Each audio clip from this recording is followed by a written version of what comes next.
sure we'd absolutely love to have a peace centre in London, in the part of Maria, so if we can bring that about, that'd be wonderful. Okay, Likewise in Bradford.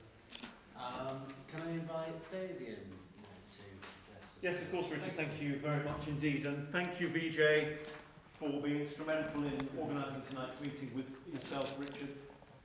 It is an honour to be here in Bradford. I live very near to here in a place called Pudsey. It's between Leeds and Bradford. And of course, my Leeds constituency is not too far from where we are now. It's always a pleasure to be back. Richard, thank you for reminding us it was World Book Day. I knew that this morning when my daughter, who's training to be a primary school teacher, was just putting the finishing touches to her witch's hat so that she could go to the school that she's actually doing teaching practice at the moment. And I can't remember which witch she's actually dressing up as this morning for the kids. Vijay touched on some very important issues, one of which is the Intermediate Range Nuclear Forces Treaty, the INF Treaty, something I've been trying to work on in the House of Commons since Trump announced that he was likely to withdraw the USA from that bilateral treaty. Obviously, there's not much the UK can do. It's a bilateral treaty between Russia, the former Soviet Union, of course, and the United States. But it's a very important milestone towards a less safe world. Those of you that are old enough, and I'm looking around the room to see not that many of us, will remember Greenham Common and the women of Greenham Common who demonstrated to try and stop the Pershing 2 missiles from being on British soil. They were placed here by the USA. It was the INF Treaty that removed those weapons from European soil, including the UK. We do not want them back. We do not want a new arms race. And my thought on this, just before I start on what I'm actually going to say, is this, Vijay, and everybody, ladies and gentlemen. If you have a treaty where one party is not abiding by the terms of that treaty, as clearly Russia isn't, you don't walk away from the treaty and tear it up. You force them to do what they promised to do when they voluntarily signed up for that treaty in the first place. And I think that's what the USA should have done. It's too late now, but it's going to be a bad moment for all of us, because the whole world, especially the European countries, will be affected. So thank you for raising that. Ladies and gentlemen, friends, I've entitled my talk tonight, Peace is a Global Public Good. According to the World Economic Forum, and I know you touched on this, Vijay, in your remarks this evening, the annual economic impact, that's the economic impact of war in 2015, was over $13 trillion, 13.6 trillion. That's not just the financial cost of taxpayers' money on weapons, it's the economic impact on the lives of all of us. And of course, the many deaths that wars cause. Now, just to put it in context, that's more than the entire gross domestic product of China. Indeed, it's actually more than 10% of global GDP. And of course, the economic cost does not account for the lives lost, the livelihoods ruined, the physical and mental scarring that wars always cause. Now, we know that conflict exacerbates inequality and poverty. Without remedial action, wars can create a dangerous and self-sustaining loop that only increases misery for tens of millions of people around the world. But this is clearly a preventable waste of money and resources, and it's a shocking testament to the ineffectiveness and bad policy.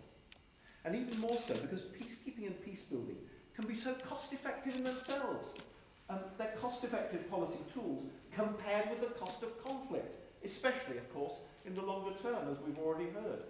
Now, by preserving an environment free of armed violence, prevention also minimises the indirect costs of violence, including the diversion of vast resources towards military expenditures. Vijay touched on India and Pakistan. If those two countries hadn't spent money developing nuclear weapons, just imagine how they could solve the terrible problems of poverty that they both face day in, day out, and that their populations have to endure. Additionally, of course, peacebuilding minimises the risk of international spillovers to neighbouring countries and regions as well. Many countries today, such as Jordan and Lebanon, both of which I've visited in the last few months, are simply unable to accommodate the huge influxes of refugees and migrants on their own. peace building also minimises the loss of physical and human capital that is all too common in violent conflict. So peace is not just important, but vital for humanity, for the whole of humanity. Now, it's of course through peace that we're able to live, work, learn and trade stably. Ensuring peace is the most important priority of any government. In today's interconnected world, where the effects of violent conflict can so often reverberate far and wide, it's not just in the national interest to promote and sustain peace. There's now a new global responsibility for peace as well. The peace and security of people in other parts of the world should be just as much of a priority to us, to those of us at home, as they are to them as well. Indeed, in our country, in the UK, we often take the benefits of peace for granted. Since the Second World War, we in Britain have lived more or less through a period of unprecedented peace and stability. Peace seems to be an almost natural state rather than a benefit that should be cared for, should be nurtured and maintained. But it's also something we should be vigilant about, both at home and abroad. Now today, we live in a world of increasing inequality. We have a government riven with the effects of the EU referendum that took place more than 2.5 years ago, which is a government turning inwards, turning its back upon the world and pursuing what I regard as a dangerous Brexit policy that can only damage the jobs and livelihoods in this country and of course increase our insecurity. Now these are just a few of the reasons why I think we must ensure that an environment can be built for peace to grow and flourish both at home and abroad. In 2001, the United Nations Security Council defined peace building succinctly. It stated, and I quote, "Peace building is aimed at preventing the outbreak, the recurrence or the continuation of armed conflict, and therefore encompasses a wide range of political, developmental, humanitarian and human rights programs and mechanisms. This requires short and long-term actions tailored to address the particular needs of societies sliding into conflict or emerging from it."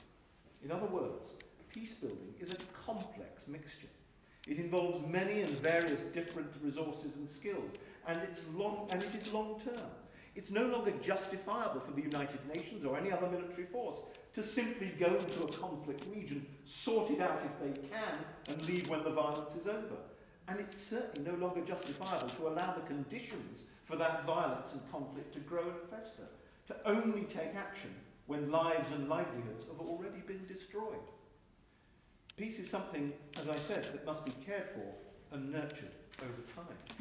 Our notions of peace building need to move beyond post-conflict contexts that limit it to just maintaining peace in the short term, but must also enhance and preserve it. Yet so often there is a lack of greater authority to bring together more effectively the skills and the resources of not just government departments, but also of civil society groups and other parties involved in peace building, such as this university, because we now live in a far more connected world where power is definitely more diffuse.